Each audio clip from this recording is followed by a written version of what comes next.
Hello, Golden Eagle faculty. Welcome back. In this video, we will take a look at the new TechConnect Zoom tool that replaced the Confer Zoom tool in Canvas. Currently, the new TechConnect Zoom tool is not automatically enabled. If you would like to enable it, head over to your course settings, click on the Navigation tab, locate the TechConnect Zoom box, and either click the three dots to the right and click Enable, or drag the box to the top section. Click the Save button at the bottom when you are finished. Now that you have the tool enabled, let's take a quick tour. This new interface is completely different from the old Confer Zoom interface. With this new tool, everything looks a lot more like Zoom. Schedule a meeting by clicking the Schedule a New Meeting button. These settings also look more like the Zoom we are used to.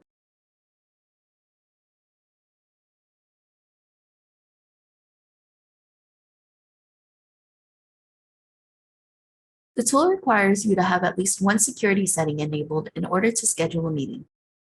This means you must have either a passcode or a waiting room enabled or limit meeting access to authenticated users. If you choose the passcode option, passcodes are automatically entered when a user joins a meeting through the TechConnect Zoom tool or through a meeting URL. Waiting rooms are good if you want to admit students one by one to mark attendance, or if you want a moment to prepare before students enter the meeting. The authentication option would require students to sign up for a Zoom account, which has its own pros and cons. Click the Save button when you are finished adjusting the settings. If you already scheduled the meeting outside of Canvas, you can import it using the meeting ID by clicking the three dots button in the top right, then clicking Import Meeting. Enter the meeting ID in the pop-up dialog box, then click the Import button. If it is a recurring meeting, all occurrences will be imported. As you use the new tool, here are a few things to keep in mind.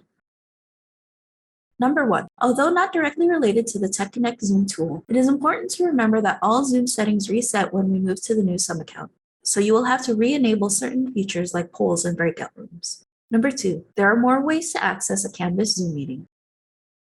Within Canvas, you and your students can access Zoom meetings through the Canvas calendar. Outside of Canvas, you can do things like start Canvas meetings from your desktop Zoom app, or adjust settings in your Zoom account using your web browser. Because the meetings in Canvas are connected to your Zoom account, any changes made outside of Canvas will apply to the Canvas meeting and vice versa. This means that deleting the meeting anywhere will delete it everywhere permanently, no matter where you created the meeting or where you deleted it. So be careful. Number 3, one meeting cannot be associated with more than one Canvas shell. This means that if you use one meeting ID for all of your classes, that meeting can only be imported into one of your Canvas shells. Participants outside of the Canvas shell can still access the meeting using the URL or meeting ID, but they will not be able to access the meeting through the TechConnect Zoom tool. If you would like to remove a meeting from a Canvas shell, but you don't want to delete it completely, click on the three dots in the top right, click Disassociate Meeting, enter the meeting ID, then click Disassociate. Lastly, number 4, recordings can be accessed in Canvas, but they must be published before students have access to them. That is all for this video.